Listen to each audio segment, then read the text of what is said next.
Махаббат хикаясы, әңгіме. Қораздың дауысы Әлиді таңмен оятты.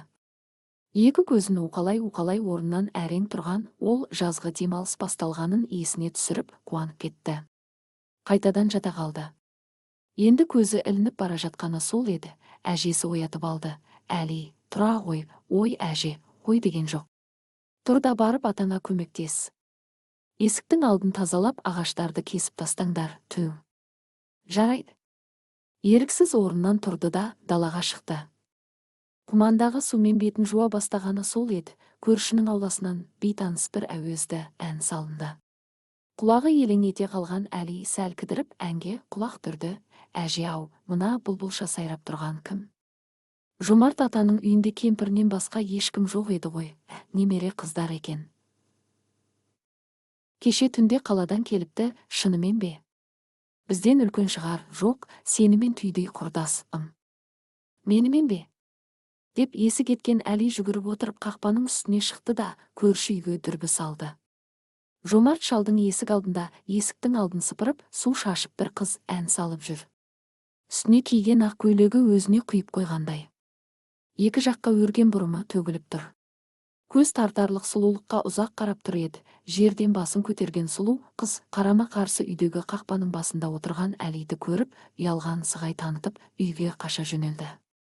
Әли де үйге қарай атасына беттеп кетті. Күн көзі далаға шуағын төгіп, түс ауа бергенде ауыл балалары көше бойына шығып шулай бастады. Бұл ауылдың бір қызық сәті. Әли бүгін бірден шыға алмады. Өйткені атасы берген тапсырманы бітіре алмай әлек болып жатыр. Екі қолы ғана істе болмаса, құлақ пен көз көңіл далада. Әбден кеш батып, ымырт тарта бастаған шақта Әли жұмысын бітірді. Әлі кетіп, әрең тұр. Әжесінің айранын ішіп жата қалғысы кеп тұр еді. Сол мезетте сырттан Әли. Әли, шықсаңшы, Әли, кеттік ойнаймыз, жоқ бармаймын. Бүгін шаршап тұрмын. Әлім жоқ. Өздерің ойнай беріңдер, Әли, шықшы. Сендердің көрші Жомарт атаның немере қызы келіпті. Бізбен жүр қазір. Көл жағасында от жағып отырайын деп жатырмыз. Таңертең ғана ән салып тұр еді. Сендер де бәлесіңдер, қашан танысып алдыңдар. Осы қазір қыздар алып шығыпты. Өзі сұлу екен. Кеттік деймін. Таңмен даусына тәнті болған Әли қыз дегенге көңіл алаңдап, шаршап тұрғанын ұмытты да, әже, мен ойнауға кеттім жоқ, кездесуге кеттім деп, балалармен жүгіріп кетті. Кездесуі несі әй, таңертең Жомарттың немересіне қарап тұр еді, жүгірмек, соған кеткен шығар. Әй баламсың деген деп атасы күліп қойды, бәрі жиналып алған. От жағып ортада отыр. Айнала отырған жігіттер мен қыздардың ішінде көзіне оттай басылғаны сол ару. Әли, кел, отыр. Танысып қой, бұл сенің көршің Бота, кеше ғана қаладан келген екен, танысқаныма қуаныштымын. Әлимін, мен де танысқаныма қуаныштымын. Таңертең сен бе көрші аулада қарап тұрған деп, Бота сұрақты төтесінен қойып қалды. Өзінің ісіне ыңғайсызданып қалған Әли, маған ұқсас біреу болар деп жауаптан қашқысы келді. Ботаның беті қызарып кетті. Бота, бұл Әли деген біздің ауылдың әншісі, ақыны, өзі сері, өзі жақсы жігіт. Ортамыздың гүлі деп балалар жабыла мақтап жатыр. Әр мақтауды естіген сайын көзін Әлиден алғысы келмеген Бота, Әли, шынымен осы айтылғандар рас болса, бір ән салып берші, әй, қойыңдар. Ұят емес пе, мен әнші емеспін деп қарапайымдылық танытып жатыр еді. Мен сенен өтініп сұраймын, бір ән салшы. Мен қосыламын демесі бар ма, Бота қыз. Іштей ұялса да қолына домбырасын алып әнін бастап кетті. Айналайын, қарағым-ай. Ән-бел ортасына келгенде Бота қосылып, екеуі бірге шырқай кетті. Қос дауыс қоңыр әуенге ұласып көл жағасындағы әңгіме дүкен түнге жалғасты.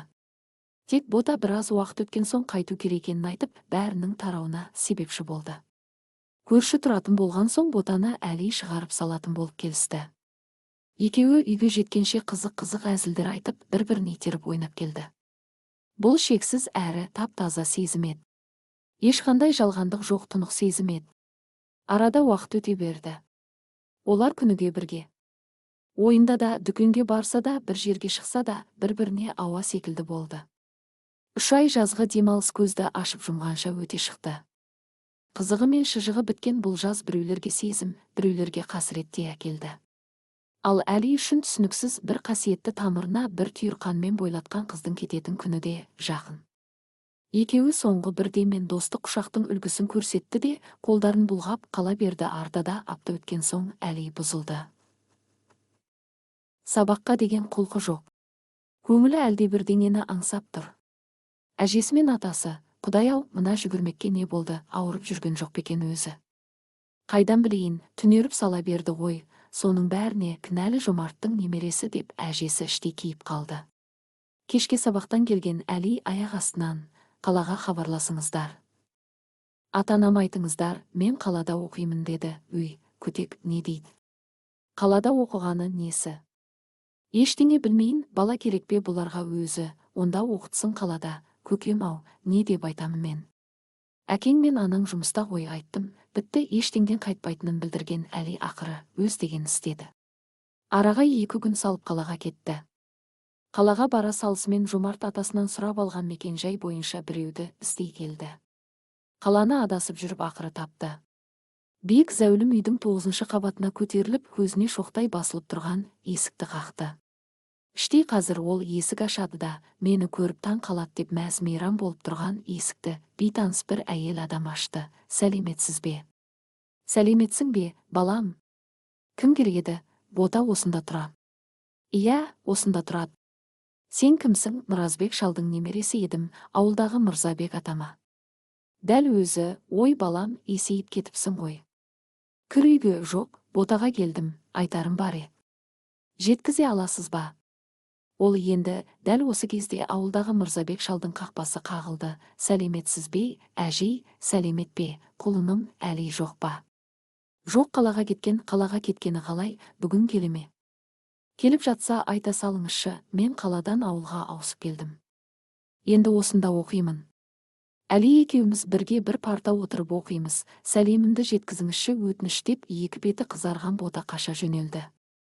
Әлидің әжесі: Әли, сен үшін ауылдан қалаға оқу ауыстырып кетті ғой, енді ол келсе келесі жазда келет деп айтып үлгермей тынып қалды. Таң атты. Қораз қайтадан шақырды. Бірақ тым көңілсіз авторы: Ақан,